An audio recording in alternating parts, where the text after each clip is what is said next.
सबको जय यीशु मसीह की। प्रभु यीशु मसीह के नाम से अरोमा टीवी का सारे प्रेक्षकों को मैं वंदना करता हूँ। आज का इस सुंदर समय के लिए धन्यवाद देता हूँ परमेश्वर को, और खास करके इस प्रकार ये गवाह बोलने के लिए मेरे को एक मौका दिया हुआ पास्टर डैनियल को और अरोमा टीवी को, प्रभु को धन्यवाद देता हूँ। और मेरा नाम पास्टर बेंजामिन पॉल है। मैं केरला से हूँ। मैं केरला में तिरुवनंतपुरम जिला में रहता हूँ। मेरे साथ मेरा माँ और मेरा पत्नी है। हम प्रभु का सेवकाई में कई सालों से प्रभु का सेवकाई में हूँ। प्रभु का अनुग्रह से नॉर्थ इंडिया के कई जगहों में सेवकाई करने के लिए प्रभु ने मुझे मदद किया। आज भी सेवकाई कर रहा हूँ, और हमारा देश में अलग अलग जगहों में जहाँ प्रभु भेजता है वहाँ सेवकाई कर रहा हूँ। आज मैं आपके सामने मेरे जीवन कैसे मैं यीशु मसीह को जाना, मैं कैसे ये प्रभु ये सच्चा परमेश्वर को, सच्चा खुदाबंद को पहचाना और विश्वास में आया, ये सारे बातों को आपके साथ मैं थोड़ा बताना चाहता हूँ। खास करके मेरा परिवार, मेरा पूर्वज लोग, सारे लोग हिंदू परिवार से हैं। मैं भी बहुत विश्वास में था। जो मेरा मम्मी, मेरा पापा और सारे लोग जो जो दिखाया था, जो उन्होंने मुझे सिखाया था, उसके अनुसार बचपन से मैं बहुत भक्ति में चलने लगा। छोटे उम्र में ही मेरा मम्मी पापा जो दिखाया था उसी अनुसार, उनका संस्कृति के अनुसार मैं पूजा पाठ में बहुत मगन था। जैसे मैं नहाने के बाद वहां पर आऊँगा तो तुरंत जाके मैं वो पूजा करके ही, प्रार्थना करके ही मैं अपने कामों में लगता था। इसी तरह बहुत इच्छा में आगे बढ़ते रहा। लेकिन मेरे जीवन में मेरा मम्मी पापा उन्होंने ऐसे कहने लगा कि जरूर मेरा परदादा ही दोबारा जन्म लिया होगा, क्योंकि मेरा परदादा हमारा परिवार का तांत्रिक परिवार है। वो तांत्रिक के लास्ट यानी अंतिम तांत्रिक है। उसके बाद मेरा दादाजी तांत्रिक विद्या नहीं किया, और मेरा पापा ने भी नहीं किया, और कोई भी नहीं किया। लेकिन वो जो ताकतें थे, जो शक्तियां थे, वो हमारा परिवार में थे। वो हम सबके साथ बातचीत कर रहे थे। मेरा मम्मी पापा के ऊपर भी आते थे और बातचीत करते थे। अलग अलग रीति में वो हमें चलाते थे। लेकिन ये एक्चुअली मेरे लाइफ में एक बहुत बड़ा घटना हुआ। तब तक हम ऐसे विश्वास में चलते रहा। घटना यही था, मैं जब कॉलेज में प्री डिग्री पढ़ने के लिए तिरुवनंतपुरम पहुंच गया, उस समय मेरे बहन का शादी हो चुका था। बहन एक साल दाम जीजा जी के साथ रहा। लेकिन अचानक हमें एक इन्फॉर्मेशन आया। मैं घर पहुंचा था उस समय, छुट्टियों के दिनों में घर पहुंचा था उस समय। हमारा घर में एक टेलीग्राम आया। टेलीग्राम में ऐसे था, जल्दी पहुंच जाओ। बस इतना ही। हम गाड़ी पकड़ के वहां पहुंच गया जहां मेरा बहन रहती थी। वहां पहुंचने से लोग बोलने लगा अस्पताल जाइए, मेडिकल कॉलेज जाइए। मेडिकल कॉलेज में हम जल्दी वहां पहुंच गया। जल्दी वहां पहुंचने के बाद क्या हुआ कि डॉक्टरों ने और वहां का अथॉरिटी से हमें, जहाँ जलन का वार्ड है, जो लोग आग में से जल जाता है, वहां उस तरफ हमें भेजा। तो वहां जाके हम देखे तो इस दुनिया में हमें इससे बढ़कर इतना दुख नहीं, अब उसके पहले भी नहीं हुआ, उसके बाद भी नहीं हुआ। ऐसे एक दुख का एक दृश्य हमने देखा। मेरे लाइफ मेरे मेरे को अभी भी मेरे मन में वो दृश्य पड़ा हुआ है, जिसे हम बहुत ही ज्यादा प्रेम करते थे। मेरा बड़ी बहन, वो पूरा शरीर जलते हुए, जले हुए वो दिखाई दिया। पूरा शरीर जला हुआ है और वो बड़ा कपड़ा से ऊपर ढका हुआ है। और हम सबको देखते हुए मेरे बहन इतना परेशानी के बीच में, इतना दर्द के बीच में, मेरे बहन हम सबको देखकर हंसने लगा। वो मुस्कुराहट आज भी मेरा मन में वो दृश्य पड़ा है। क्योंकि इतना दर्द के बीच में भी अपना लोगों को देखते हुए, वो अपना प्रेम से वो मुस्कुराहट वो देखते हुए हमें बहुत दुख लगा। क्योंकि मेरा बड़ी बहन बहुत दर्द में पड़ी थी। पूरा शरीर जल चुका था, चेहरे पर भी चमड़ा निकला हुआ था इधर उधर। तो देखते ही बहुत दुख के साथ हम बातचीत करने लगा। जब 2 दिन बहन ऐसे ही अस्पताल में रहा। तो अस्पताल में एक शुक्रवार का दिन सुबह का समय, मेरा माँ बहन के पास खड़ी थी। माँ ने ही बताया सब कुछ, हम नहीं थे वहाँ। लेकिन माँ ने ऐसे बताया, तो अचानक मेरे बहन बेहोश हो गई। बेहोश होने के बाद वो दूसरे आवाज़ों में सब बातों करना शुरू कर दिया, दूसरे लोगों के आवाज़ों में, और दूसरे तरीके में बात करने लगा। और ये मालूम हुआ कि दुष्टात्मा प्रकट हो रहा है। तो मेरे माँ से वो बात करने लगी। दुष्ट आत्मा ऐसे बोलने लगा कि हम आके इतने दिन हो गया, आगे हम नहीं रुक सकता, हम बाहर निकल रहे हैं, हम जा रहे हैं। ये बोल के एक दुष्ट आत्मा निकला। उसके बाद दूसरा दुष्ट आत्मा प्रकट हुआ। वो ऐसे बोलने लगी कि मेरा बेटी रो रही है, मैं अभी नहीं रहने वाली, मैं भी जाऊंगी। ऐसे करके दूसरा दुष्ट आत्मा भी निकल गया। एक्चुअली ये दुष्ट आत्माएं मरे हुए लोगों का नाम पे आते हैं, मरे हुए लोगों का नाम पे आते हैं, इसलिए वो अलग अलग तरीके में बात करके निकलते हैं। तो मैं ये दोनों दुष्टात्मा निकलने के बाद मेरे बहन का होश दोबारा आया, और होश में आने के बाद बहन ने ऐसे बात करने लगा, मम्मी मुझे नहीं मालूम मैं क्यों ऐसे किया, एक्चुअली पता नहीं चला, लेकिन मैंने ऐसे, मेरे को लगा था कि मैं सपना देख रही हूँ, सपने में मैं ऐसे मिट्टी का तेल डाल के शरीर में डाल के आग जला रही हूँ, यही मेरे को लगा मैं सपना देख रही हूँ। लेकिन मैं थोड़े समय में मेरा शरीर जलने लगा, आग पकड़ा। तो उस समय शरीर में जलन महसूस हुआ, तो तभी मेरे को होश आया। तो तुरंत मैं घर के बाहर आए तो लोग वहाँ नल का पानी में से, मटके में पानी भरा हुआ रखा हुआ था, वो पानी में से पानी डाल के आग को बुझा लिया। लेकिन मेरे बहन का शरीर में 50% शरीर में जलन हो चुका था, इसलिए बहुत मुश्किल था जीना। लेकिन ये इस समय बहन जब होश में आई, उस समय बहन ने ऐसे बात करने लगी, हम सबके बारे में, मेरा एक बड़ा भाई है, एक छोटा भाई है, एक बड़ी बहन मेरे लिए है, और मेरे बहन सबके बारे में अपना मनुष्य मन में जो भी संकल्प है, अपनी मन में जो भी संकल्प है, उस संकल्प के अनुसार बात करने लगी। जैसे मेरे को डॉक्टर बनाए, और मेरा छोटा भाई को वकील बनाए, और मेरा बड़ा भाई को वो उनका गाड़ी नहीं चलाने दे, क्योंकि गाड़ी वो चलाते जब तेज चलाते हैं। इसी तरह बातें करके वो अपना मन का सारा ख्वाहिश बता करने के बाद वो अपने हमें हमें छोड़ के चली गई, उनकी जीवन निकल गई, वो मर गई। तो बहुत दुख के साथ हम हिंदू रिवाज के अनुसार वो शरीर को जलाते थे। जैसे वो उस जगह पे कई लोग आते हुए, कई लोग दुख में थे। मेरा माँ तो बहुत रो रो के बेहोश हो रही थी। ऐसे इतना दुख का वो उस महल पे, आग भी चिता में जल रहा था, लाश जल रहा था। तो देखते हुए, सबका दुख देखते हुए मेरे को भी इतना दुख है। मैं एक ही बहन जिनसे मैं बहुत बहुत प्रेम करता था, वो मेरा माँ का जगह, माँ काम पे जाती थी तो मेरा माँ के जगह मुझे खाना बना के देते थे, हम सबके जरूरतों को वो जानबूझ के वो मदद करती थी हमें। ऐसे ही एक बहन हमें छोड़ के चली गई, उनकी लाश जल रहा है, तो मेरे मन में बहुत दुख आया। ऐसे दुख था वो, उसके पहले भी इतना दुख नहीं हुआ। तो वो दुख के साथ मैं, सब लोग रो रहे थे लेकिन मेरे को आंसू नहीं आया, लेकिन मेरे मन में बहुत प्रश्न आने लगा, बहुत प्रश्न। ऐसे मेरे बहन क्यों मरी, हम इतना पूजा पाठ करते हैं, हमारा अपना मंदिर भी है, अपना ही देव देवताओं का हम उपासना करते हैं, फिर भी ये क्यों, ये शक्तियां, ये देवताएं क्यों नहीं बचाया मेरे माँ बहन को। तो वो मेरा पापा इसके बीच में जाके कई जगह जाके देखा, तो ये तांत्रिक लोग बताने लगा, जादू टोने की वजह से आपकी बेटी को वशीकरण करने के लिए उन्होंने उनकी ससुराल से कोई जादू टोना आ चुका है, ऐसे करके बोलने लगा। तो ये जादू टोने है तो हम इतना पूजा करते हैं, इतना प्रार्थना करते हैं, तो क्यों नहीं बचाया जादू टोने से। सही, ऐसे प्रश्न था मेरे लिए, मेरे मन में बहुत प्रश्न आने लगा। तो मैंने सोचा, ये ऐसे ये मरना है तो इंसान क्यों जन्म लेना दुनिया में, इस दुनिया में जन्म लेना, हर एक इंसान मरते हैं इस दुनिया में जन्म लेना। ये मनुष्य, कुछ लोग छोटे उम्र में मर जाते हैं, कुछ लोग बड़े होने के बाद एक्सीडेंट में मरते हैं, कुछ लोग बीमार होकर मरते हैं, कुछ लोगों को कोई मार देते हैं। कैसे भी मृत्यु जरूर है, होता है ये, एक ना एक दिन तो इंसान मरना ही पड़ेगा।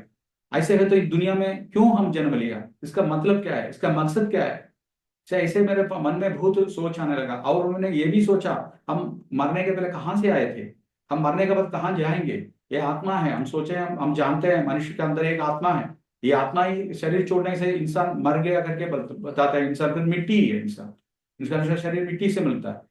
तो ऐसे है तो ये कहाँ से हम आए, हम कहाँ वापस जाएंगे। तो उस समय मेरा मन में ऐसे भी सोच आया, लोग बोलते रहते हैं परमात्मा ही है, परमात्मा कौन है, परमात्मा कौन हमें बचा सकता है। क्योंकि मेरे को ऐसे प्रश्न इसलिए आया, क्योंकि ये देवी देवताओं को जिनसे हम उपासना करते हैं, पूजा पाठ करते हैं, प्रार्थना करते हैं, वही लोगों को जादू टोने करने वाला तांत्रिक लोग भी वही उपासना करते हैं, वही देवताओं को, मूर्तियों को उपासना करते हैं। तो ये लोग, ये जो ताकतें, जो देवताएं हैं, वो दुष्ट काम करने वाला जादूगर के साथ रहेंगे, या हमें मदद करेंगे? ये मेरा प्रश्न था। तो मेरे को मन में ऐसे लगा, एक परमेश्वर एक ही है। हिंदू वेदों के अनुसार हम देखें तो एक ही परमात्मा है, एक ही गॉड है। तो वो एक ही परमेश्वर, वो कौन है? कौन है वो परमात्मा? तो वो वही जरूर हमें मदद कर सकता है, वही हमें सृष्टि किया होगा, वही हमें बचा सकता है। मैं ऐसे सोचने लगा। तो ये सारे बातें उस समय जहां आग जल रहा था, उस समय मेरे मन में आग जैसे ये सारे सोच विचार पकड़ने लगा। उस दिन से मैंने वो सोच में पड़ा और वो ढूंढने लगा कौन है परमात्मा। तो घर में जितने भी पुस्तकें थे वो सारे पुस्तकों लेकर मैं पढ़ने लगा। घर में जितने भी पुस्तक, क्या क्या पुस्तक थे, जैसे जैसे श्रीमद् भगवद गीता, श्रीमद् भागवतम, श्रीमद् महाभारतम, रामायणम, स्कंद पुराणम, विष्णु पुराणम, शिव पुराणम, जितने भी पुस्तक थे, और हस्तरेखा का जो शास्त्र पुस्तक थे, चिपकली का शास्त्र पुस्तक थे, अलग अलग पुस्तक हमारे पूर्वज लोगों से ही ये पढ़ाई चलते रहा। तो वो पुस्तक सारे में ढूंढने लगा। मेरा एक ही प्रश्न था, कौन है परमात्मा? कौन हमें बचा सकता है? कौन हमें इस मनुष्य का जन्म में से उद्धार, मुक्ति दे सकता है? तो क्योंकि मैं सुना हूं मुक्ति पाना है, हर एक मनुष्य में मुक्ति पाना है, लेकिन कैसे मुक्ति मिलेगा? कौन हमें देगा मुक्ति? ये सोच विचार में मैं पढ़ा। ऐसे मैंने उस सोच के अनुसार मैं आगे खोज में लगने लगा। सारे पुस्तक पढ़ने के समय मुझे बहुत बातें समझ में आया, क्योंकि इसमें कोई परमात्मा नहीं है। परमात्मा का स्वभाव के बारे में मैं एक पुस्तक में पढ़ा था। जैसे योग शिखोपनिषद, उसका पहला सूक्ति, उसका 11वां मंत्र में ऐसे लिखा है, तृष्ण लज्जा भयम दुखम विशदो हर्ष में वजह विफिर्गोषे विनिर्मुक्त स जीव ऋष्व उच्यते। जिनमें काम क्रोध लोभ मोह मद मत्सर जनन मरण आत्मज्ञान न होना, शोक आलसीपन दुख विषाद, ये दोष गुण है जिनमें नहीं है, वही परमेश्वर है करके वेदों में लिखा है।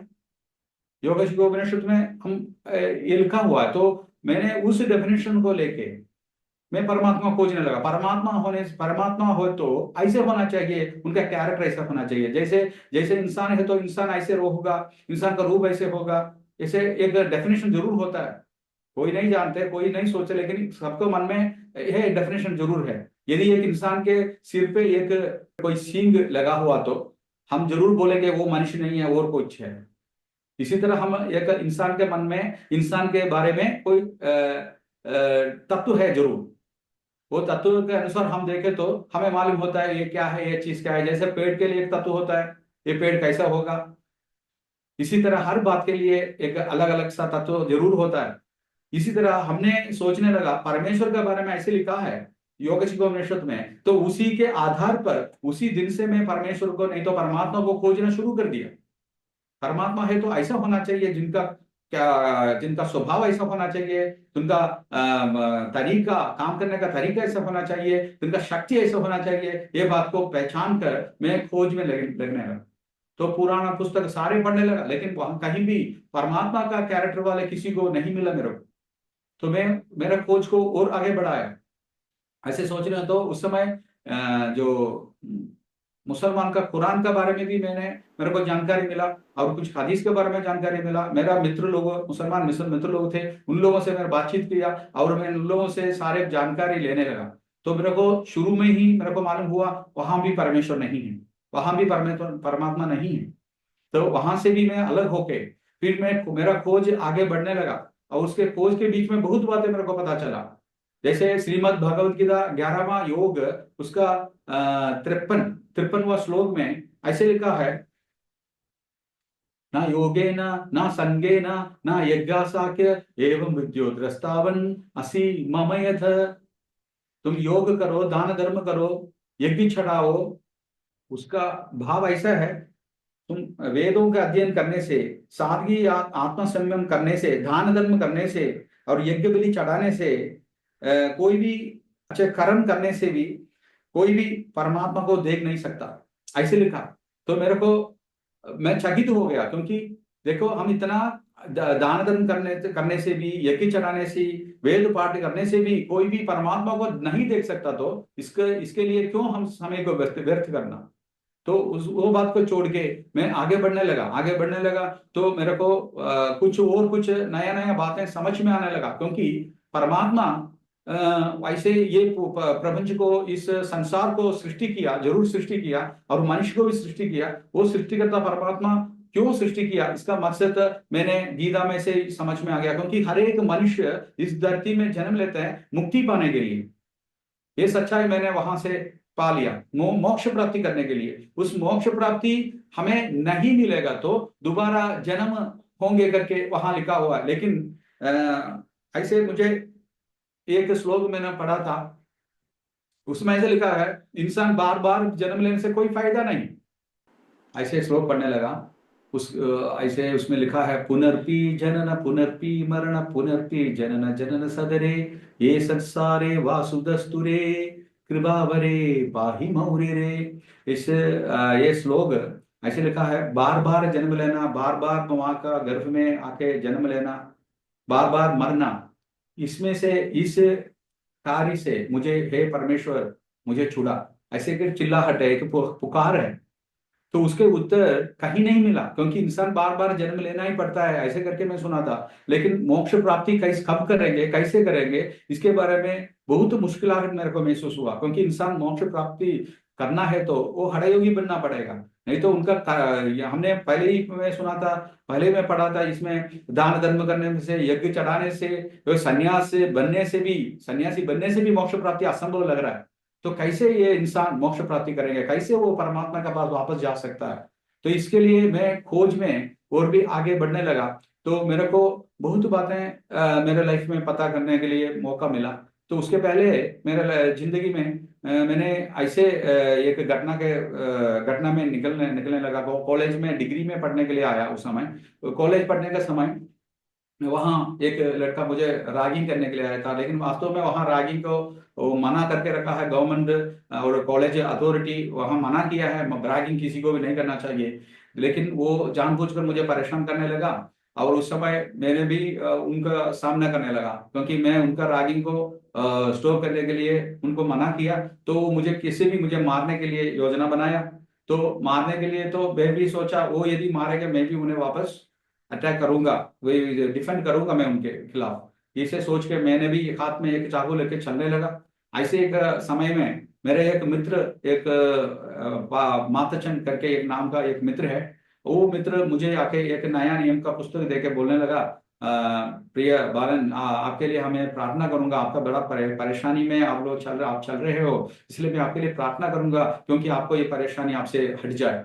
तो मैंने सोचा, अरे इतना अच्छा एक मित्र है, वो हमारा कौशल मेट है, वो बीकॉम पढ़ते थे, मैं बीएससी पढ़ता था। उस समय वो आके ऐसे बात करने से मेरे को, मैं चकित हो गया, क्योंकि एक व्यक्ति बोल रहा है मेरे परेशानी से मुझे बचाने के लिए वो प्रार्थना करेंगे करके। तो ये कैसे होगा, मैंने बोला किससे प्रार्थना करोगे आप। तो उन्होंने बताया, मैं परमात्मा से, जैसे यीशु मसीह से प्रार्थना करूंगा। तो मैं अब उस समय तक मैं यीशु मसीह के बारे में ध्यान नहीं दे रहा था। मैं कई पुस्तकें पढ़ा, कई धर्म के बारे में खोज किया, गुरु ग्रंथ साहिब के बारे में भी जानकारी लिया। लेकिन यीशु जो बाइबल के बारे में मेरे को खोज करने के लिए कोई मन नहीं करता था। मेरे अंदर से कोई ताकत थे, वो मुझे रोकता था, उस साइड में जाने के लिए मना करता था, मैं नहीं जा सकता था। लेकिन उस दिन उन्होंने आके मेरे हाथ में एक नया नियम का एक लाल कलर का वो बाइंड वाला पुस्तक, नया नियम, ये बाइबल मुझे दे दिया, और देख के बोलने लगा, मैं प्रार्थना करूं क्या। तो मेरे को ऐसा लगा, अरे कितना अच्छा इंसान है, कितना अच्छा इंसान है, मेरे लिए वो मदद करने आया और मेरे लिए वो प्रार्थना भी करेगा। तो ठीक है, जरूर आप प्रार्थना कीजिए, यदि आपका प्रार्थना में कुछ काम हो तो मेरा परेशानी दूर हो जाएगा। तो उन्होंने मेरे लिए उस समय प्रार्थना करके निकला। मैं सिर्फ सुन रहा था उनका प्रार्थना। लेकिन 2 हफ्ते के अंदर मेरा सारे परेशानी, जिस कॉलेज में जो रागिंग के विषय में जिन्होंने मुझे, मेरा दुश्मन होकर मेरा को अटैक करने वाला था, वो परेशानी से मुझे प्रभु बचा लिए। अब दो तरीके से वार्डन के पास गया, और हम दोनों का सामने बातचीत, और वार्डन का बात करके दोनों का अलग करके उनको ढांढ के उनको अलग कर दिया। तो उस दिन से मैं सोचने लगा, अरे इनका प्रार्थना में कुछ बात है, इनका प्रार्थना में जरूर कुछ अद्भुत बात है। तो उसी दिन से मैंने बाइबल खोल के पढ़ना शुरू कर दिया। अचानक एक दिन मेरे को एक वचन मैंने पढ़ने लगा, वो यूहन्ना का सुसमाचार 3 अध्याय 16वां पद में, परमेश्वर ने जगत को ऐसे प्रेम किया, अपना एकलौता पुत्र को दुनिया में भेजा, जो उस पर विश्वास करे वो अनंत जीवन पाए, नष्ट ना हो बल्कि अनंत जीवन पाए। ऐसे ही एक वचन पढ़ने लगा, तो मेरे को वो अनंत जीवन, वो वेड, वो शब्द मुझे बहुत छू लिया। क्योंकि मैं ढूंढ रहा था गीता में और अलग अलग पुस्तकों में, अनंत जीवन मुक्ति के बारे में ऐसे ही लिखा है, अनंत जीवन ही लिखा है, लेकिन वो एटर्नल लाइफ यानी अनंत जीवन यहाँ बौद्ध धर्म का अद्भुत ये इसलिए हुआ क्योंकि वहां हर जगह ढूंढ गए, हर बातों में से मैं जाने से भी ये असंभव करके मैंने पढ़ा, लेकिन इधर देखिए सिर्फ विश्वास करने से अनंत जीवन मिलता है, ऐसे पढ़ा हो मैं चकित हो गया, ये कैसे संभव है। इतना संन्यास, कर्म संन्यास, ज्ञान योग, भक्ति योग, हठ योग बनने से कितना योग से पार करना है, वो असंभव बात था। ऐसे पार करने से बावजूद भी इंसान को मुक्ति मिलना मुश्किल है, लेकिन इधर बहुत सिर्फ विश्वास करने से मिलता है मुक्ति। मैं चकित हो गया और मैं ज्यादा जानकारी लेने के लिए बाइबल और जोर से पढ़ना शुरू कर दिया और इंटरेस्ट से पढ़ना शुरू कर दिया। मैं यूहन्ना का सुसमाचार पहला अध्याय में ही मेरे को और भी ज्यादा मेरा प्रश्न का उत्तर वहां से मिलना शुरू कर दिया। ऐसे यूहन्ना का सुसमाचार पहला अध्याय पहला पद में, आदि में वचन था, वचन परमेश्वर के साथ था और वचन परमेश्वर था, उस वचन के द्वारा सब कुछ सृष्टि किया गया। ये बात सुनकर मैं चकित हो गया, अरे कैसे अद्भुत बात है। तो वेदों में मैं ऐसे भी पढ़ा हूँ, शब्दों में ब्रह्मा, शब्दाक्षर परम ब्रह्मा, तो वचन ही परम ब्रह्मा है करके वेदों में लिखा है। तो ये बात तो पढ़ने से मेरे को बहुत रिलेशन, बहुत रिश्ता महसूस हुआ, कैसे ये कनेक्ट हो रहा है, बहुत जरूरी, ये बहुत बड़ा कनेक्शन इसमें है।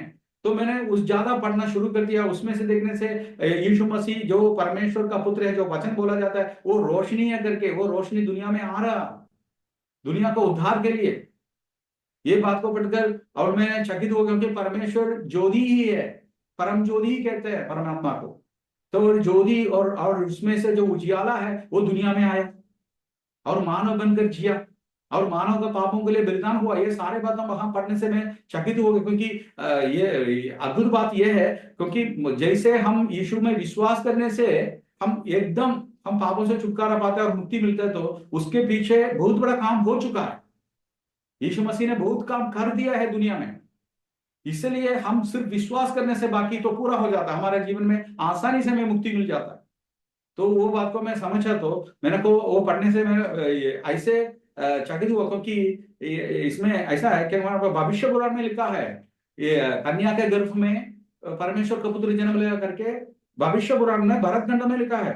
उनको याद आया, ईश मूर्ति प्राप्त नित्य शुद्ध शिवागारी ईश मसीह इत्तेक मां नाम प्रतिष्ठादम। इसमें ऐसे लिखा है, नित्यवान पवित्र दया मूर्ति और मुक्ति देने वाला परमेश्वर का स्वरूप वाला हमारे दिलों में वास करने वाला प्रकट हुआ, उसी का नाम है यीशु मसीह। प्रभु का महिमा हो।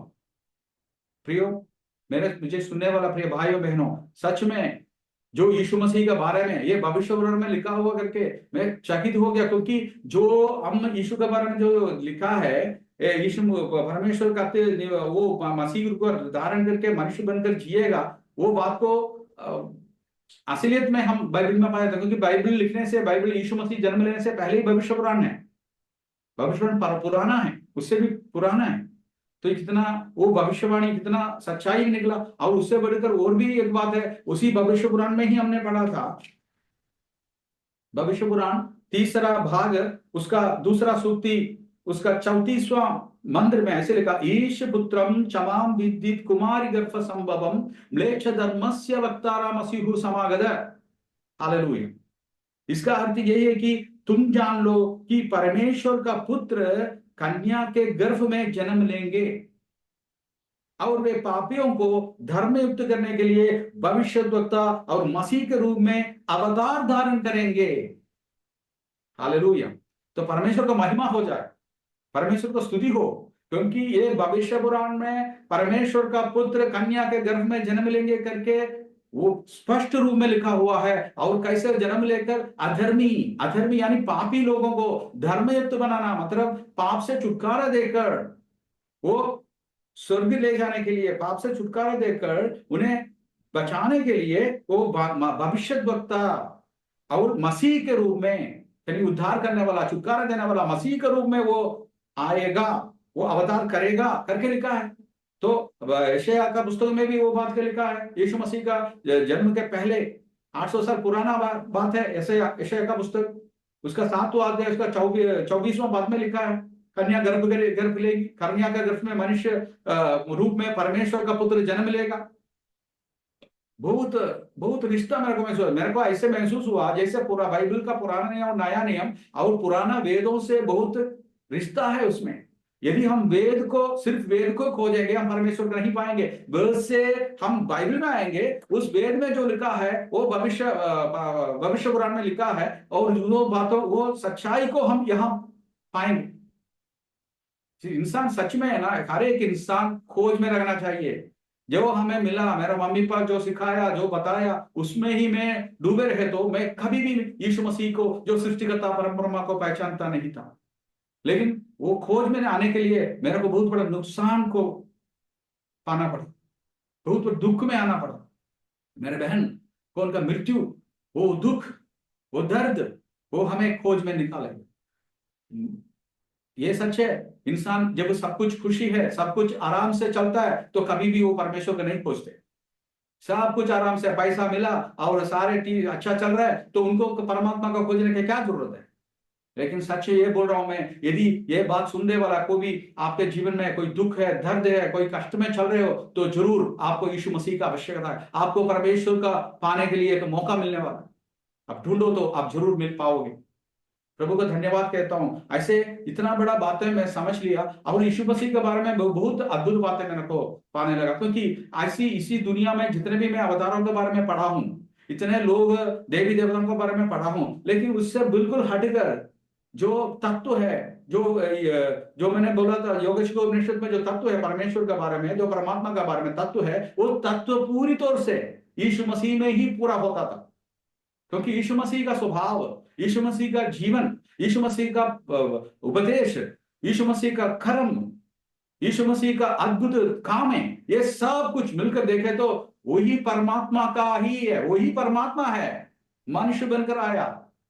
और यीशु मसीह देखे तो यीशु मसीह में पूरा जो परमात्मा का सामर्थ्य दिखाई दिया, पावर। और परमात्मा कौन है? ये सारे संसार का और जगत का सृष्टि करता है, और वो जगत को मनुष्य का भी सृष्टि करता है, मनुष्य को उद्धार करने वाला है, तो मनुष्य को मुक्ति देने वाला और मनुष्य को प्रेम करने वाला है। तो वो कैरेक्टर यीशु मसीह में था, और यीशु मसीह वो स्वभाव को दिखाई भी दिया और काम भी करने लगा।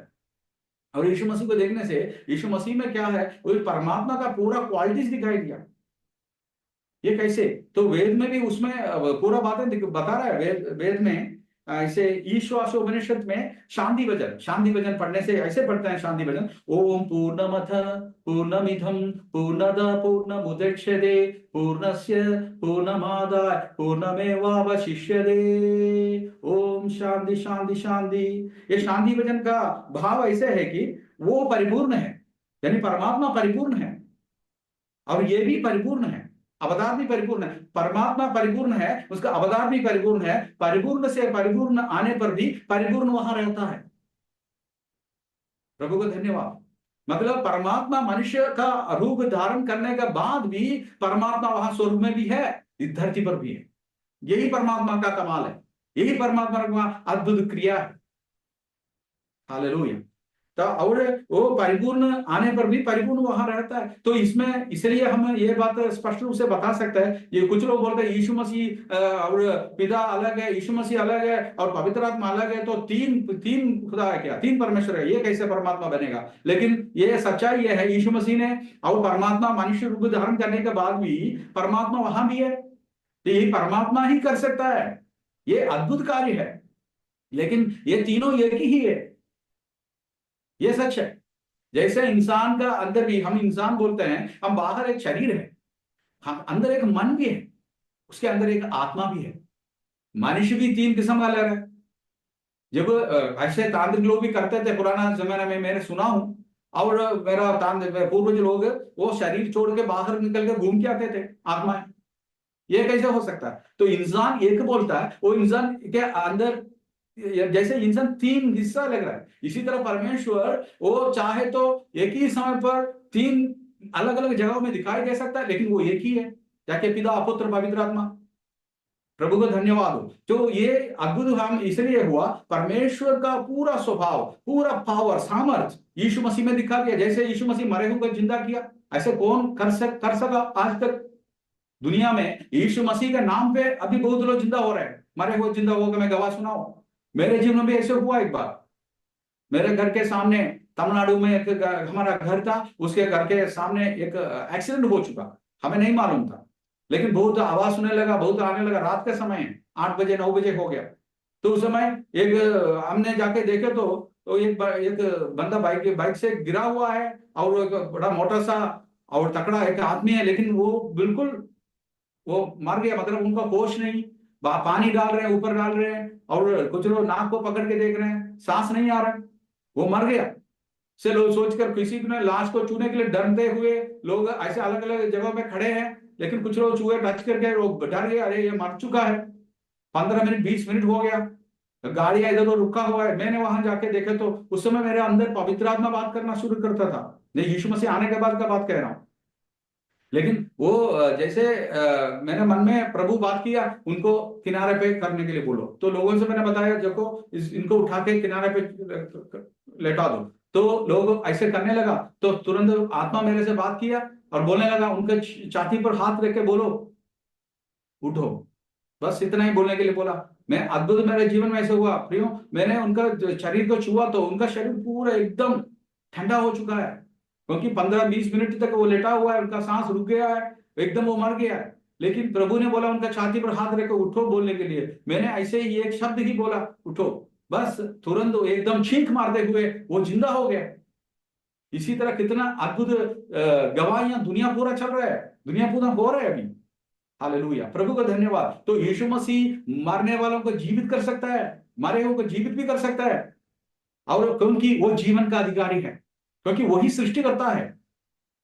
मैं पूरा वो सच में मैं यीशु मसीह के बारे में पूरा जानकारी लेके और भी बहुत चकित होने वाला बातें, मैंने वेदों से कनेक्टेड भी बोल सकता हूँ, मेरे वेदों से ही मेरे को बहुत बातें मिला था।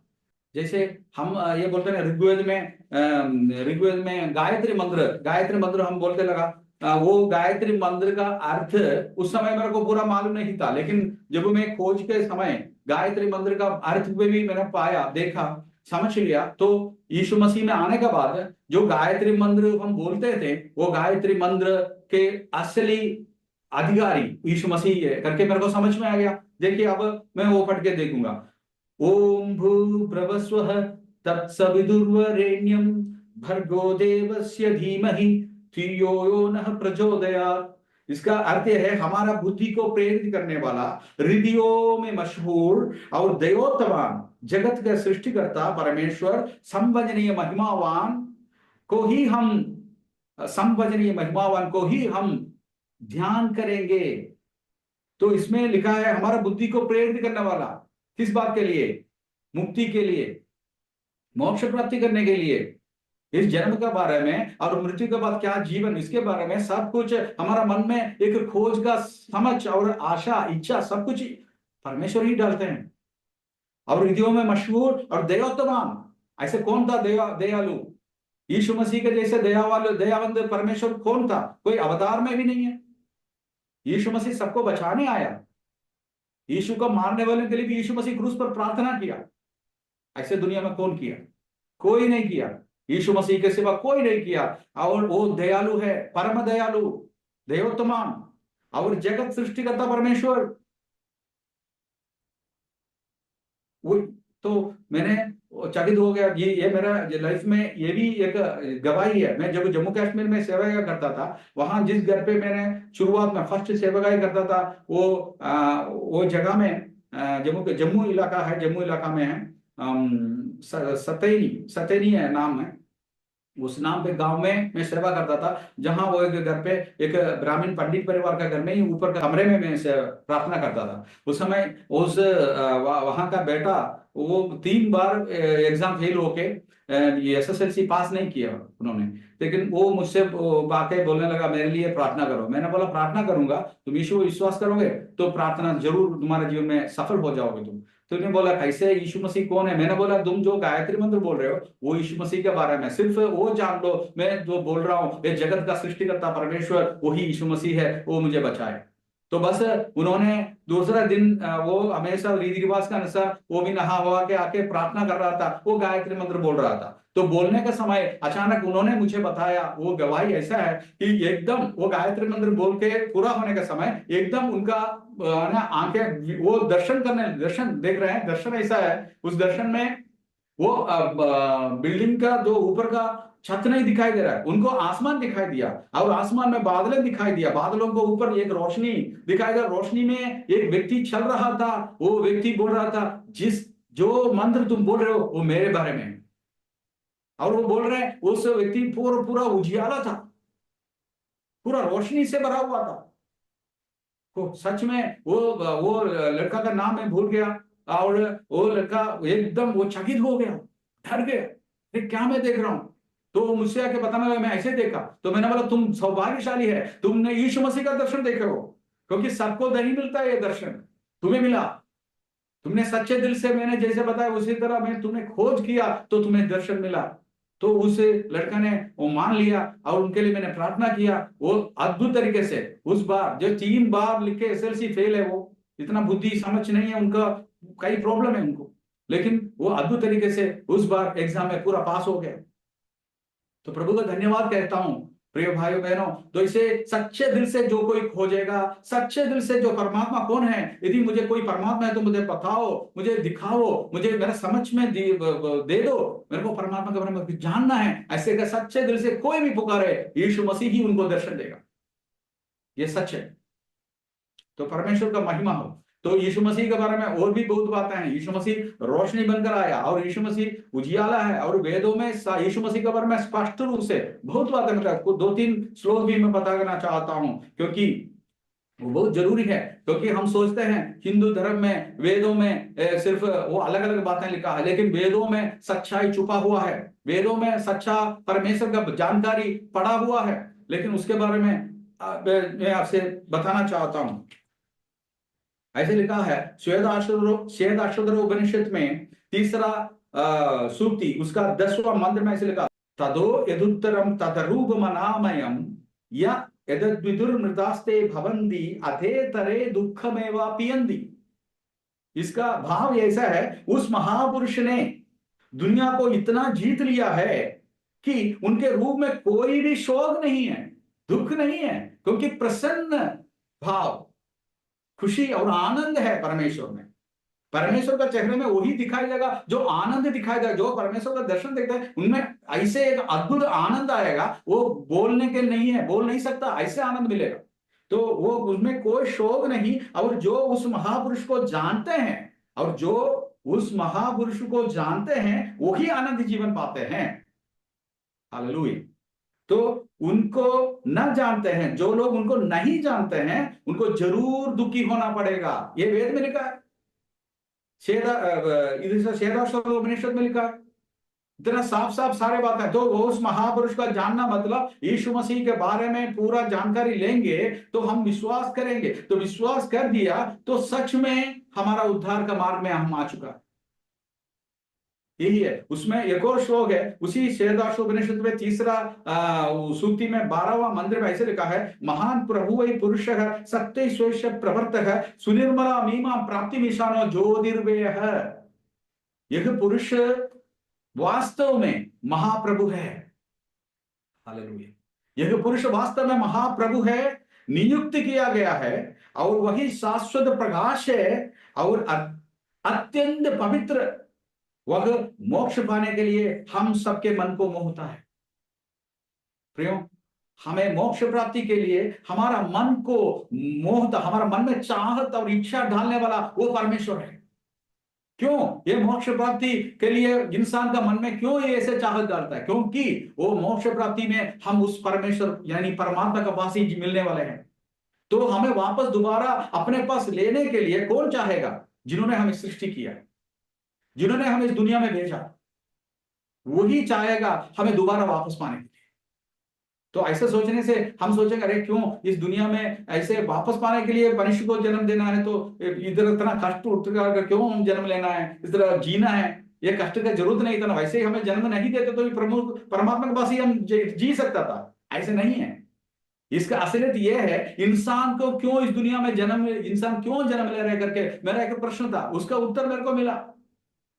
उत्तर यह है कि परमात्मा परमात्मा यह जानना चाहता है, इंसान जितने भी मैंने आत्मा को इस दुनिया में बोया नहीं तो भेजा, उसमें कौन मुझे समझकर, जानकर प्रेम करके मेरे पास वापस आने के लिए, वो कौन चाहेगा? वही मेरे साथ हमेशा मेरे प्रेमी बनकर जिएगा, मतलब भक्तिमान बनकर जिएगा। परमेश्वर सचमुच इस धरती, क्यों इस मनुष्य, इतना मनुष्य, करोड़ों करोड़ों मनुष्य इस धरती में जन्म ले रहे हैं? इसका मकसद क्या है? इसका मकसद यही है प्रियो, इस दुनिया में बहुत लोग जन्म लेते हैं, मरते हैं, उसके बाद बहुत लोग नष्ट हो जाते हैं, सबको मालूम है। कुछ लोग बोलते हैं नरक भी है, कुछ लोग बोलते हैं स्वर्ग भी है। ये सच है, नरक भी है, स्वर्ग भी है। हर मजहब में नरक और स्वर्ग है, लेकिन कोई भी सही विधि से नहीं बता सकता इस नरक से कौन बचाएगा हमें। तो तभी यीशु मसीह का जो अवतार का वो मकसद हमें वहां बहुत अच्छी तरह से प्रकट होता है, क्योंकि यीशु मसीह ने बताया, यीशु मसीह हमारा पापों के खातिर क्रूस पर मरा है। क्योंकि वेदों में लिखा है, सर्व पापा परिहरो रक्त प्रोक्षण अवश्यम तद रक्तम परमात्मा पुण्यदान बलियागम। ये अरण्य का तीसरा वचन है, अरण्य का पुस्तक में तीसरा वचन है। इसका श्लोक का अर्थ यह है कि सारे पापों से छुटकारा यानी मोक्ष लहू अर्थात रक्त बहाने से होता है। वही रक्त परमेश्वर के स्वयं बलिदान के, परमेश्वर के स्वयं बलिदान के द्वारा होना चाहिए। ये अरण्य में लिखा है। और सामवेद दंडिया महाप्रण में भी लिखा, प्रजापति देवप्यम आत्मनम यज्ञ कृतो प्रायश्चित। प्रजापति मतलब सृष्टिकर्ता, सृष्टिकर्ता मानव जाति के उद्धार के लिए सृष्टिकर्ता स्वयं अपना बलिदान देंगे। प्रियो, इतना हमारे वेदों में, और वेदों में ये लिखा है, संध्या महापुराण में इतना साफ साफ लिखा है। लेकिन वो सृष्टिकर्ता कौन है, कौन हमारे लिए बलिदान देंगे, ये बात तो कोई नहीं जानते, लेकिन मैं जानना, मैं समझ लिया। तो वो सृष्टिकर्ता मानव का उद्धार के लिए उन्होंने मार्ग खोल दिया, और जो लोग उस पर विश्वास करेगा उनका पापों का क्षमा मिलता है। तो कई जगह जाकर हम पापों के लिए हम अलग अलग दान धर्म करते हैं, अलग अलग उपासना करते हैं, और तपस्या भी कुछ लोग करते हैं, कोई फायदा नहीं होता। लेकिन इधर सिर्फ वो परमेश्वर ने, जो परमात्मा ने मनुष्य का उद्धार के लिए जो क्रूस पर बलिदान होकर अपना लहू बहा के जो रास्ता खुला, वो रक्त के द्वारा ही मुक्ति मिलेगा करके वेद में लिखा है, और बाइबल में भी लिखा है। इब्रानियों का पत्री 9वां अध्याय उसका 22वां पद में लिखा है, रक्त बहाए बिना उद्धार नहीं, छुटकारा नहीं। तो वो रक्त किसका होना चाहिए? सृष्टिकर्ता का होना चाहिए। क्यों? क्योंकि हम कई पुराने जमाने में हम सुने हैं बहुत बलि चढ़ाते थे, बाइबल में पुराने जमाने में बलि चढ़ाते थे, लेकिन सारे बलियों को खत्म करते हुए एक बड़ा बलि हुआ, वही यीशु मसीह का बलिदान। उस बलि के बाद और कोई बलिदान का कोई जरूरत नहीं है, सिर्फ हमें उस बलिदान में विश्वास करना ही बाकी है। तो ये जैसे इंसान का रक्त बहाना, जैसे वेद में कहा, जो बाइबल में भी कहा गया, वो रक्त बहाने के लिए यीशु मसीह ने क्रूस पर बलिदान होने के लिए जन्म लिया इस दुनिया में। तो बहुत लोग बोलने लगे, बहुत लोग ऐसे ही प्रश्न बोलते हैं, अरे यीशु मसीह मरना है, मरने का क्या जरूरत है, क्रूस पर मरा, ये क्यों? क्योंकि उसको वो ऐसे बोलने से नहीं समझेगा, वेदों में भी लिखा है और बाइबल में भी लिखा। तो सोनों में हम मिलाकर पढ़ेंगे तो हमें सच्चाई पता चलेगा, ये सृष्टिकर्ता परमेश्वर कौन है। तो प्रभु को धन्यवाद देता हूं, इतना अद्भुत बातें मैंने वेदों से ही जानकारी पाया था यीशु मसीह के बारे में। और यीशु मसीह क्रूस पर मरा और लहू बहाया, उस लहू हमारा सारे पापों के लिए। ये इंसान, यदि कोई विश्वासी, कोई व्यक्ति आकर बोलते हैं मेरे पापों को क्षमा कर प्रभु, सचमुच उनका पाप कहां होता है? आत्मा में होता है। हमारा आत्मा कोई देख सकता है? नहीं देख सकता। लेकिन मरे हुए का आत्मा इधर घूमते घूमते करके लोग बोलेंगे, लेकिन सच में कोई आत्मा को देखे तो इंसान भागेंगे, है ना सच? लेकिन अपना ही आत्मा को कोई नहीं देख सकता, लेकिन हमारा अंदर एक आत्मा है, वही हम असलियत में हम है। वो ये बाहर जो शरीर है ये मिट्टी है, हम सबको मालूम है। और जो आत्मा का उद्धार आत्मा का जरिए होता है। इंसान का पाप जो मैं, जैसे जो मैंने बोला, पाप हम पाप कर्मोह पापात्मा पाप संभव द्रगिमम पंडरीगच्छ सर्प पापा हरि हरे। मैं पाप में जन्म लेता हूं, पाप मुझ में स्वार्थ है, मैं पाप करते आ रहा हूं, हे परमेश्वर मुझे इस पाप से छुड़ा। ऋग्वेद में 7वां भाग उसका 86 सूक्ति उसका दूसरा मंत्र ऐसे पढ़ा है, मेरा जन्म पाप में हुआ है, मैं पाप करता हूं, पाप मुझ में स्वार्थ है, हे परमेश्वर इस पापों से मुझे छुड़ा। हे प्रभु मुझे इस पापों से छुड़ा। तो इसका पुकार में सारे उत्तर यीशु मसीह में मिल रहे, पापों से छुड़ाने के लिए यीशु मसीह रक्त बहा दिया। तो और मैंने विश्वास करने लगा, सचमुच में बोल रहा हूँ, मैंने विश्वास किया। उस समय मेरा एक मित्र मेरे पास आने लगा, उनका नाम है कृष्ण कुमार है, और वो मित्र भी मेरे से 6 महीने पहले यीशु मसीह को ग्रहण किया।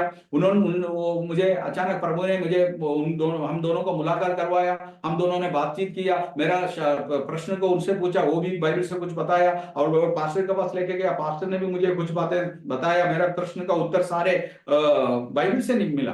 और मुझे उसमें भी एक चकित वाला बात यह है, उसका प्रकाशित वाक्य, बाइबल में प्रकाशित वाक्य, उसमें 11वां अध्याय में ऐसे लिखा है कि 2 भविष्यवक्ता लोग आएंगे और वो इसराइल में जाए, इसराइल में उनका सेवकाई करेगा और उनको मार दिया जाएगा कुछ समय के बाद। और वो उनका लाशों को 3 दिन तक पूरा दुनिया के लोग देखेंगे, सारे जात, सारे धर्म, सारे भाषा बोलने वाले लोग एक साथ देखेंगे। ये कैसे संभव था? कुछ साल पहले तक तो ये असंभव बात था, लेकिन अभी तो संभव है पूरा दुनिया में। और क्रिकेट हम देख रहे हैं, और कई देशों में, ऑस्ट्रेलिया में क्रिकेट है, और अमेरिका में क्रिकेट है, कहीं भी हो हम देखते हैं, लाइव टेलीकास्ट हो रहा है। तो ये बाइबल में जो ये लिखा हुआ समय, अभी कम से कम 2000 साल पूरा होने वाला है, ये पूरा बाइबल लिखते हुए, और पूरा अभी तक पूरा नहीं हुआ 2000 साल, मतलब पूरा होने वाला है। और लेकिन उस समय जब लिखा था, वो इंसान क्या सोचेंगे, क्या लिखा हुआ इसमें गलती है। लेकिन आज तो सारे बातें सच निकला। अभी जो भी साइंस है, बाइबल में जितने भी बातें हैं उसमें साइंस है, वो साइंस अद्भुत साइंस है। क्योंकि मनुष्य अभी अभी जो इन्वेंशन किया, जो भी पता किया, जो भी बनाया, ये ठीक है, कैमरा और जो चैनल्स और सैटेलाइट्स, ये सब कुछ है, वो पहले ही परमेश्वर को मालूम था। तभी परमेश्वर ने बताया कि 2 लोग मारा जाएगा, पूरा दुनिया देखेगा। तो अभी संभव हो गया। मैंने वो बात को सुनकर मैं चकित हो गया, अरे सचमुच ये अच्छा बात ही है, इसमें साइंस है। तो मैंने विश्वास करने लगा। और यीशु मसीह साधारण व्यक्ति नहीं है, ये परमात्मा है। परमात्मा वो जो भी बोलता है वही होता है। 2000 साल पहले बताया वो बात अभी पूरा हो रहा है। अभी दुनिया में अभी देखेंगे, अभी फिलहाल माहौल क्या है, पूरा इसराइल का साथ युद्ध हो रहा है। ये भी बात अभी हमारा यीशु मसीह का दूसरा आगमन को बहुत अद्भुत तरीके से दर्शाता है। क्योंकि यीशु मसीह बहुत जल्दी आने वाला है, इस दुनिया में बहुत बदलाव होने वाला है। दुनिया ऐसे नहीं चलेगा हमेशा। पूरा देश अब युद्ध के लिए तैयार हो रहा है। यदि एक युद्ध हो गया तो क्या होगा, कितना बड़ा नुकसान होगा। अरे पहला लोक महायुद्ध और दूसरा दो युद्ध, बड़ा युद्ध, महायुद्ध हुआ, और वो उसमें से भी ज्यादा नुकसान अभी होने वाला है। लेकिन वो नहीं हो तो अच्छा है, लेकिन वो होगा। विशुद्ध पवित्र शास्त्र में वो सारे बातें लिखा है। यीशु मसीह का दूसरा आगमन के पहले ही बहुत नुकसान दुनिया में होने वाला है। तो ये दुनिया में जो भी हो रहा है, जो होने वाला है, ये सब कुछ बाइबल में लिखा है। हालेलुया। तो मैं सचमुच, ये अद्भुत वाला बात है, ये बहुत अद्भुत बात है। मैंने विश्वास करने लगा। अरे और भी बहुत ज्यादा विश्वास आया, साधारण विश्वास नहीं, बड़ा विश्वास। ये यीशु मसीह, ये सृष्टिकर्ता परमात्मा को मैंने जान लिया। सचमुच मैं सौभाग्यशाली बन गया। तो पूरा समझने के बाद, पूरा जानकारी पाने के बाद, मैं यीशु मसीह को ग्रहण करने के लिए तैयार हुआ। मेरे को मेरा उद्धारकर्ता चाहिए, मेरा मुक्ति देने वाला परमेश्वर मुझे चाहिए। तो मेरा मित्र के साथ मैंने बोला एक दिन, और कॉलेज का कैंपस में उस दिन छुट्टी था, छुट्टी के बीच में मैंने उनको बुलाया और वो आया। हम दोनों मिलकर, मैंने बताया मैं आज यीशु मसीह को ग्रहण करना चाहता हूँ। तो उन्होंने मेरे लिए प्रार्थना करने के लिए तैयार हुआ। हम दोनों हाथ पकड़ते हुए प्रार्थना किया। उन्होंने मेरे लिए प्रार्थना किया। वो क्या क्या प्रार्थना किया मुझे नहीं मालूम, लेकिन मैंने ऐसे बोलने लगा, हे प्रभु यीशु मसीह, मेरा पूर्वज लोग बहुत बड़ा पापी है, वो अलग अलग किस्म का पाप किया है, लेकिन मैं उन पापों से मुझे छुड़ा प्रभु, मुझे शुद्ध कीजिए प्रभु, मुझे पवित्र आत्मा चाहिए, मुझे कृपा चाहिए, मुझे उद्धार चाहिए। ऐसे ऐसे मैंने भी दिल से प्रार्थना करने लगा। मेरा मित्र भी प्रार्थना करने लगा। अचानक मेरे को मैं एक दर्शन देखने लगा। दर्शन ऐसा था, आसमान बादलों में मैंने देखा, आंखें बंद था लेकिन फिर भी मैं दर्शन देख रहा हूँ। बादलों के बीच में से एक किरण बहुत दूर से शून्य स्थल से वो किरण मेरे तरफ आ रहा, वो प्रकाश का किरण, वो मेरे तरफ आते ही वो जब मेरे पास पहुंचने के पहले मेरे शरीर से कुछ चीज निकलने लगा, भाग निकला, खुद निकला। और वो अद्भुत तरीके से वो निकलने का उतना समय ही नहीं था, माइक्रो सेकंड्स के अंदर वो रोशनी, वो उजियाला और किरण मेरे सिर पे लगा, और एकदम मेरा शरीर में बिजली जैसे महसूस हुआ, बिजली लगा। तो और एकदम बिजली लगा, मैं मन में इतना आनंद हुआ। आनंद ऐसे जो परमेश्वर में जो लोग आते हैं उनका मन में इस दुनिया के लोग समझने से बढ़कर, बोलने से बढ़कर बहुत बड़ा आनंद मिलता है। कोई सच्चा परमेश्वर से जो आनंद है वो नशा से बढ़कर आनंद है। इंसान आनंद के लिए नशा करते हैं, नशा पीते हैं, दारू पीते हैं, लेकिन ये जो यीशु मसीह को पाते हैं ना, वो एक अलग सा आनंद है, वो उससे बढ़कर है। मैंने पाया और मेरा सच मुझे, मैं खुशी से आंखों खोल के देखा प्रार्थना के बाद, तो मैं और भी चकित हो गया, क्योंकि जिस रास्ते पर मैं 2 साल से मैं चल रहा हूं, जिस पेड़ पौधे को 2 साल से मैं देख रहा हूं, वो जिस मकान को मैं देख रहा हूँ, ये सारे जब मेरे लिए नया दिखाई दिया, नया, बिल्कुल नया, तो मैंने अद्भुत तरीके से हालेलुया, क्या क्यों ये नया हुआ, मेरे को ऐसे लगा क्यों नया, मतलब कि ये प्रकाश रोशनी उस पत्तों में टकर के जो बाहर निकल रहा है, वो रोशनी भी मुझे अच्छा सा महसूस हो रहा है, और पत्ते भी खिल रहा है, वो भी बहुत सुंदर लगा मेरे को। सचमुच एक नया, नए जगह पे मैं पहुंचा हूं, जैसे स्वर्ग में पहुंचा हूं, जैसे मेरे को महसूस हुआ। तो मैंने मेरे मित्र से पूछा, कृष्ण कुमार क्यों ऐसे मैं देख रहा हूँ, ये सब कुछ नया दिख रहा है, किरणों भी दिखाई दे रहा है, बहुत खुशी लग रहा है मेरे को, बहुत आनंद लग रहा है। तो उन्होंने बोला वो नया नहीं बालन, आप नया हो गए, आप नए सृष्टि बन गए हो। सचमुच यीशु को ग्रहण करने का समय मैं एक नया सृष्टि बन गया, मेरे आत्मा में नया, मेरे पापों से छुटकारा पाके मैं नया इंसान बन गया। उसके बाद मैं आगे चलते प्रभु का वचनों पढ़ते हुए, एक दिन मैं एक मीटिंग में भी आया, 1 महीने के अंदर एक स्कूल मीटिंग, कॉलेज स्टूडेंट का एक मीटिंग, आईसीपी प्रेयर फेलोशिप है, उस मीटिंग में मैं शामिल हुआ। वहां को सब लोग प्रार्थना कर रहे थे, मैं भी प्रार्थना किया, और मेरे को अद्भुत तरीके से दोबारा बिजली जैसे प्रभु का कृपा मिला, मेरे सिर पे बिजली लगा और पूरा शरीर में बिजली चलने लगा, एकदम मेरा भाषा बदला, अन्य भाषा में बात करने लगा। मैं सोचा क्या है, लेकिन मैं सोचने से उस समय एकदम मेरा सोचने का समय ही वो बंद हो गया। उसके बाद मेरे को दर्शन मिला, और मेरे अलग अलग जगहों में प्रभु यीशु मुझे ले जा रहा है करके मेरे मन में भी बात हुआ, मेरे मन में कोई आवाज आया, और प्रभु के लिए मैं जीना है। तो उस समय मैं समर्पण किया। उसके बाद आकर मैं चर्च में बोला, मेरे को पूरा परमेश्वर के वचनों को पालन करना है, मैं यीशु को ग्रहण जान लिया, और यीशु का कृपा मुझे मिल गया, मेरे पापों से छुटकारा पा लिया, मुझे बपतिस्मा लेना है। तो ऐसे बपतिस्मा के बारे में बोलने से मेरा पास्टर मेरे बारे में और भी जानकारी लेके, और सचमुच मैं प्रभु का अनुग्रह पा लिया करके उनका महसूस हो लिया, और वो पहचान लिया, इसलिए उन्होंने मेरे को बपतिस्मा भी दिलाया। बपतिस्मा लेके और प्रभु को अभिषेक पाके मैं आगे बढ़ने लगा प्रियो मेरे जीवन में। और उसके बाद बहुत अद्भुत तरीके से प्रभु ने मेरे से बात किया, बहुत लोगों के लिए प्रार्थना करता था। उसके बाद जो लोग मेरे पास आकर प्रार्थना करता उनका बीमारी चंगा होता था। जो दुष्ट आत्मा ग्रस्त लोग आते थे, दुष्ट आत्मा जितने भी बड़ा ताकतें हैं, और मेरे एक बार जिन भी है, ऐसे लोग जिन भी मेरे द्वारा प्रभु ने लोगों को जिन से भी छुटकारा दिलाया, अलग अलग जीव, अलग अलग लोगों को छुटकारा दिलाया, अलग अलग लोगों के जीवन में क्या करना है, आगे क्या करना है ये मालूम नहीं था। प्रभु उनको मदद किया, मैं उनके लिए प्रार्थना करे तो प्रभु ने बताया तुम इस रास्ते पे जाओ। तो इसी तरह बहुत लोगों को सच्चे रास्ते में चलने के लिए, सच्चे परमेश्वर का अनुग्रह के साथ आगे बढ़ने के लिए प्रभु ने मुझे इस्तेमाल किया। तो सचमुच मैं प्रभु का धन्यवाद करता हूँ, ये सच्चा परमेश्वर को पाने के लिए प्रभु ने, मेरा परमेश्वर ने मुझे मदद किया। ये जो वचन सुन रहे हो आप लोग भी हो सकता परमेश्वर को पा लिया हो, नहीं तो अभी तक नहीं जानते हो। यदि आप जानना चाहते तो सचमुच सच्चे दिल से पुकारेंगे, सच्चे दिल से आप लोग मांगेंगे, प्रार्थना करेंगे, तो वो परमेश्वर आपको दर्शन देगा। प्रिय भाइयों बहनों, यदि आप लोगों को कोई प्रार्थना का जरूरत है, कोई वचन इसके बारे में जानकारी चाहिए, मेरा लाइफ में कोई उन्नति नहीं मिल रहा है, कोई परेशान में पड़ा हूँ, कोई दुष्टात्मा के ग्रस्त हूँ, नहीं तो कोई दुष्टात्मा वजह से परेशान है, कोई आत्मिक जीवन में नहीं तो इस दुनिया में भी कोई बढ़ोतरी नहीं है, ऐसे सोचने वाला है, तो यदि आपको प्रार्थना का जरूरत है तो नीचे जो दिखता है उस नंबर पे कॉल करिए। प्रभु का कृपा से हम आपको मदद करेंगे। प्रिय भाइयों बहनों, इस वचनों के द्वारा परमेश्वर आप सबको आशीष करे, प्रभु का अनुग्रह आपके साथ बना रहे, प्रभु का जीवन में आप लोग और भी आगे बढ़े। और यीशु मसीह के बारे में और भी बहुत कुछ बातें हैं, लेकिन आज इतना समय बोलने के लिए प्रभु ने मुझे मदद किया, इसलिए प्रभु को मैं धन्यवाद देता हूँ। उद्धार पाने के लिए, मुक्ति पाने के लिए एक ही रास्ता है, वही यीशु मसीह है। इस दुनिया में हमें सृष्टि किया वही यीशु मसीह है। इस दुनिया में हमारे पापों से छुड़ाने के लिए क्रूस पर बलिदान हुआ वो भी यीशु मसीह है। और दुनिया में और पूरा देखिए अभी जो भी हो रहा है वह सब कुछ पवित्र शास्त्र में बताए हुआ बातें ही दुनिया में पूरा हो रहा है, आने वाला कल भी और इंसान के जीवन में भी, और सब कुछ दुनिया के देशों के बारे में, राज्यों के बारे में जो भी है, ये सब कुछ यीशु मसीह ने पहले ही बता चुका है।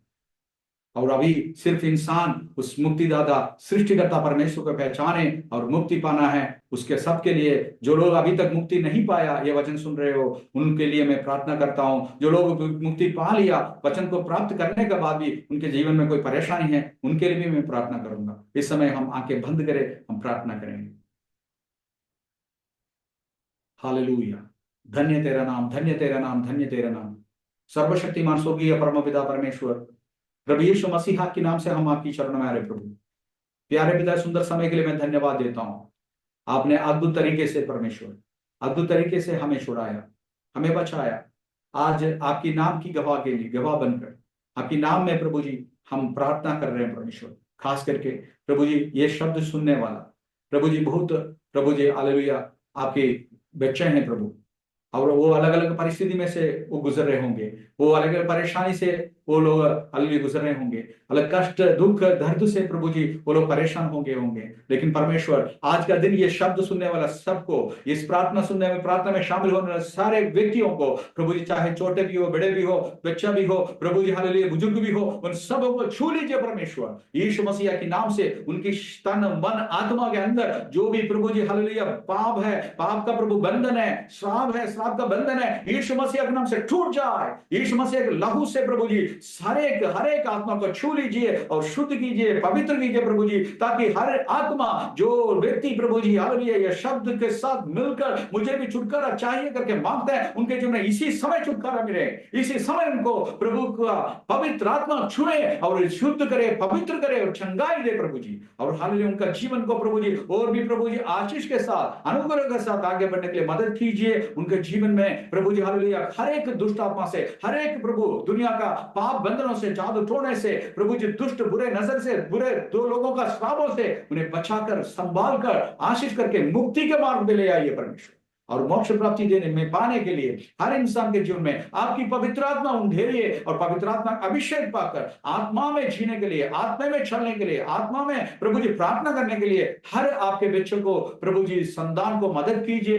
प्रार्थना सुनने के लिए धन्यवाद देता हूं, खास करके इससे मौका देने के लिए प्रभु अरोमा टीवी हालेलुया प्रभु जी जो उसका अथॉरिटी है प्रभु जी, खास करके पास्टर डैनियल को प्रभु जी आपके हाथों में समर्पण करता हूं, परिवार को समर्पण करता हूं, जितने भी प्रभु जी लोग इसमें काम करते हैं उन सबों को समर्पण करता हूं। सबको आशीषित कर दीजिए प्रभु जी, आपके आगमन के पहले और भी प्रभु ज्यादा लोगों को पहुंचाने के लिए, और भी ज्यादा लोगों के पास सच्चाई पहुंचाने के लिए प्रभु अरोमा जी के यूज कीजिए, आशीष कीजिए। और खास करके इस श्रोताओं को प्रभु जितने लोग सुन रहे हैं, जितने लोग विश्वास कर रहे हैं, और पूरा दुनिया के विश्वासी लोगों के लिए मांगता हूं प्रभु जी, सबके जीवन में और विश्वास में मजबूत खड़ा रहने के लिए मदद कीजिए। आने वाले दिनों में जो भी दुनिया में होने वाला बातें हैं प्रभु जी, दुर्घटनाएं हैं, परेशानियां हैं, उसमें से आपके बच्चों को संभालिए, बचाइए, और खास करके प्रभु जी आपके आगमन के लिए सबको तैयार कीजिए प्रभु जी। प्रार्थना सुनने के लिए धन्यवाद, आशीष देने के लिए धन्यवाद, यीशु मसीह के नाम से मांगता हूं स्वर्गीय पिता, आमीन। सबको जय यीशु मसीह की। प्रभु आपको आशीष करे। यदि आपको और कोई प्रार्थना का जरूरत है, जैसे मैंने पहले बताया, इसी तरह नीचे जो दिखा दे रहे वो नंबर पे कॉल कीजिए, बुलाइए। प्रभु आप लोगों को बचाएं, आशीष करें और भी संभालें। धन्यवाद, धन्यवाद।